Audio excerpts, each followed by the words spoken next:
నమస్కారం యువ విద్యార్థులారా. చంద్రగిరి కోట గోడల మధ్య ఒకప్పుడు ఏం జరిగిందో ఆ భయంకరమైన వాస్తవాలను ఈరోజు మనం డీకోడ్ చేద్దాం. ఆ రాజ్యాన్ని మింగేసిన చీకటి కత్తులతో రాలేదండి, సైన్యాలతో రాలేదు. ఒకరి మనసు ద్వారా ఎలా పాకిందో ఒక ఆస్థాన పరిశీలకుడిగా నేను మీకు కళ్లకు కట్టినట్లు వివరిస్తాను, సరేనా? ఇది కేవలం ఒక పాలకుడి గర్వం గురించిన కథ మాత్రమే కాదు సుమా. తగని జ్ఞానం అంటే ఫోర్బిడెన్ నాలెడ్జ్ ఎంతటి భారీ మూల్యాన్ని వసూలు చేస్తుందో చెప్పే ఒక సీరియస్ వార్నింగ్. ముందుగా మనం ఈ వినాశనానికి సంబంధించిన సిలబస్ ఏంటో చూద్దాం. తలుపుపై రక్తం, నీడలతో నిండిన మనస్సు, చీకటి గురువు నాటిన విత్తనం, నల్లటి ఈక శకునాలు, చివరగా ముంచుకొస్తున్న తుఫాను. ఒక పురాతన శాపం, ఒక చిన్నారిలోని ఆసక్తిని, క్యూరియాసిటీని తన ఆయుధంగా ఎలా మలుచుకుందో అర్థం చేసుకోవడానికి మనం ఈ 5 దశల గుండా ఫాస్ట్గా ప్రయాణించేద్దాం, పదండి. మొదటి భాగం, తలుపుపై రక్తం, శాపం మొదలైంది. అసలు ఈ పీడకల ఎప్పుడు మొదలైందో తెలుసా? రాజకుమారి అపూర్వ చింతామణి పుట్టిన ఆ ఉదయాన్నే. అప్పటివరకు వెలుగుతో, సంతోషంతో కళకళలాడుతున్న ఆ రాజభవనం ఒక్క క్షణంలో భయంతో వణికిపోయే చీకటి కోటగా మారిపోయింది. చంద్రేశ్వరి గుడి పాత గర్భగుడి మూసి ఉన్న తలుపుల మీద ఏకంగా వేడి రక్తంతో రాసి ఉన్న ఆ భయంకరమైన వాక్యం ఇదే. మొదటి తల, రాజకుమారి 16వ ఏట పడుతోంది. వింటుంటేనే ఒళ్ళు జలధరిస్తోంది కదూ. ఈ ఒకే ఒక్క శాపం ఆ తర్వాత జరగబోయే మహావినాశనానికి అసలు పునాది వేసింది. ఇక్కడ గమనించాల్సిన ఒక ఇంట్రెస్టింగ్ పాయింట్ ఉంది. రాజు తన కూతుర్ని రక్షించడానికి చేసిన అతి పెద్ద పొరపాటేంటో తెలుసా? అతను 3 తలుపులు, బోలెడంతమంది సైనికులతో ఆ చీకటిని బయటే ఆపేయొచ్చనుకున్నాడు. అంటే భౌతికంగా అడ్డుగట్ట వేయాలని చూశాడు. కాని ఆ కపాలభైరవుడు వాడుకున్న ఆయుధం వేరు.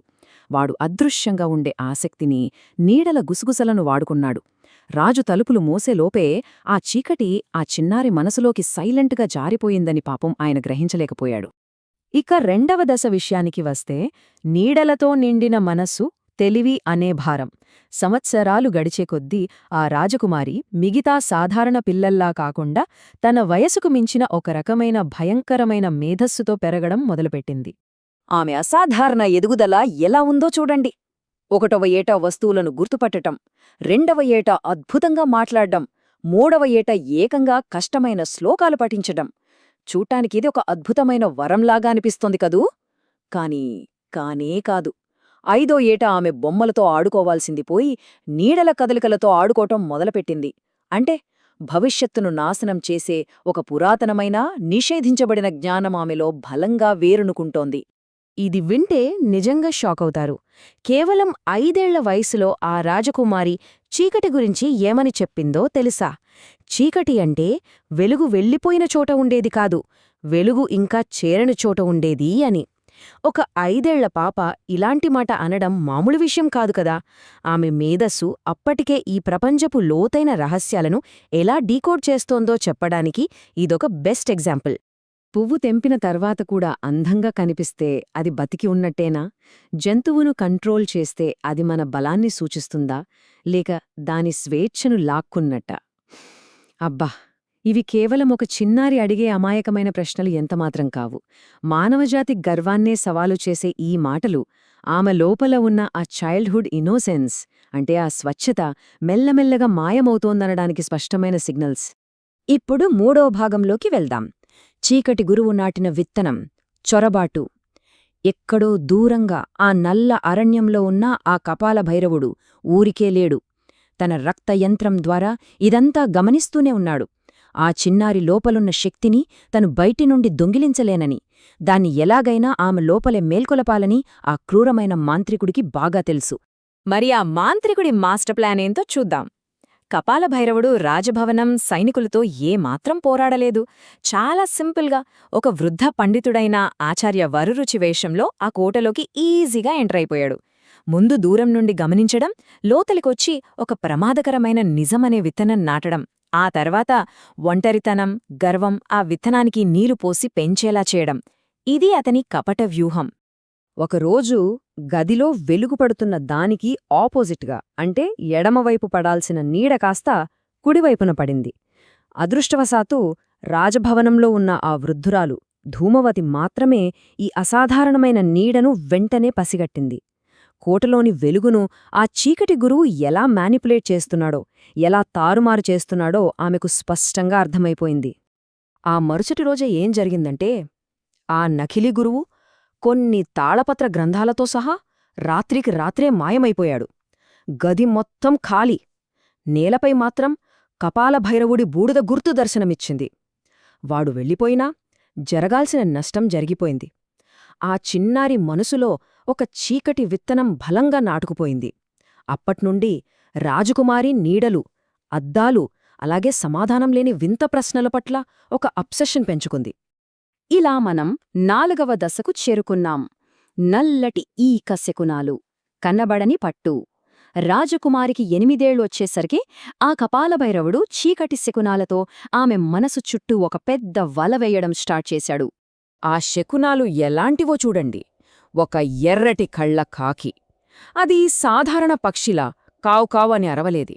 దానికి బదులుగా ఏకంగా మనుషుల్లాగా ప్రశ్నించూ అంటూ గుసగుసలాడింది. ఆ వింత పక్షి ఒక నల్లటి ఈకను జారవిడిచింది. ఆమెను అందరి నుండి దూరం చేసి ఒంటరిని చేయడానికి ప్రయత్నిస్తున్న ఆ శాపానికి ఈ నల్లటి ఈక ఒక ఫిజికల్ ఎవిడెన్స్ అన్నమాట.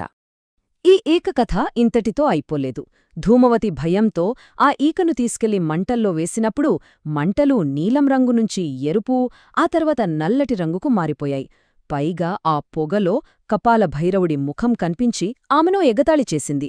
ప్రస్తుతానికి నీ శ్వాస ఆ పాపను రక్షిస్తుండొచ్చుగాక, కాని ఆ చిన్నారి విధి అంతకంటే చాలా పెద్దది అని ఆ మాంత్రికుడు వార్నింగిచ్చాడు.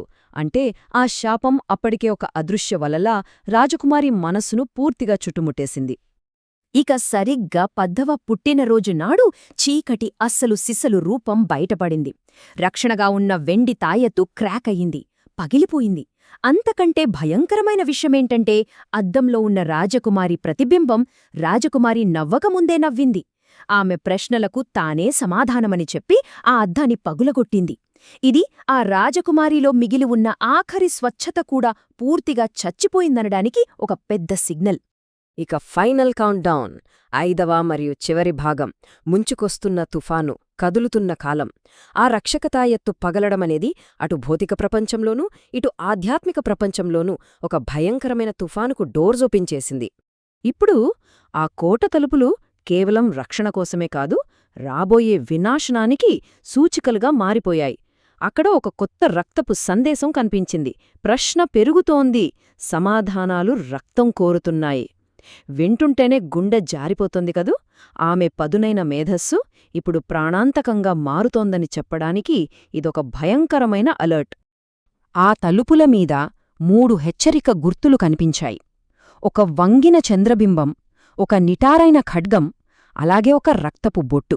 ఆ చిన్నారికి దయ, వివేకం మరియు త్యాగం చేయడం నేర్పకపోతే ఆమె సంధించే పదునైన ప్రశ్నలు త్వరలోనే తలలను బలితీసుకుంటాయని ఈ గుర్తులు హెచ్చరిస్తున్నాయని ధూమవతి రాజుకు స్పష్టంగా వార్నింగిచ్చింది. ఇక్కడ కపాలభైరవుడి మైండ్ గేమ్ చూస్తే మీకు దిమ్మ తిరిగిపోతుంది. వాడు కేవలం కోటలో మాత్రమే కాదు, బయటి ప్రపంచాన్ని కూడా తన చేతుల్లో కీలుబొమ్మలా ఆడిస్తున్నాడు. రాజకుమారి అందం, తెలివి గురించిన వదంతులు వినిపించి ఎక్కడో ఉన్న ఉత్తరదేశపు అహంకారి యువరాజు వజ్రకేతు కలలోకి వెళ్లి ఆమెను నేనే గెలుస్తానని వాడు ప్రకటించేలా చేశాడు. అంటే మొదటి బలిపశువు తనంతట తానే మరణం వైపు నడుచుకుంటూ వచ్చేలా ఎంత పక్కగా ప్లాన్ చేశాడో చూడండి. 6 ఇదొక నంబర్ మాత్రమే కాదు, ఆ రాజకుమారి 16వ పుట్టినరోజుకి ఇంకా ఎన్ని సంవత్సరాలు మిగిలుందో చెప్పే ఒక భయంకరమైన కౌంట్ డౌన్. అడవిలో ఉన్న ఆ చీకటి మాంత్రికుడు డిసైడ్ చేసిన టైం టిక్ టిక్ టిక్ మంటూ చాలా వేగంగా దగ్గరపడుతోంది. సో ఈనాటి ఈ విషాదకరమైన చంద్రగిరి చరిత్ర విశ్లేషణను ముగించే ముందు మీరంతా ఒకసారి డీప్గా ఆలోచించాల్సిన ప్రశ్న ఒకటుంది. ఒక రాజ్యం ఇలా నీడల చేత ఆక్రమించబడి నాశనమైందంటే దానికి కారణం బయట ఎక్కడో ఉన్న ఆ మాంత్రికుడి శాపమంటారా, లేక మనుషుల సొంత గర్వం, భరించలేనంత అసాధారణ జ్ఞానమనే భారమే వారి కొంప ముంచిందంటారా? అసలు ఆ చీకటికి తలుపులు తెరిచింది ఎవరు? బయటి శక్తా లేక లోపలి మేధస్సా? ఆలోచించండి. ఈనాటి ఎక్స్ప్లెయినర్ని వీక్షించినందుకు ధన్యవాదాలు. మళ్ళీ కలుద్దాం.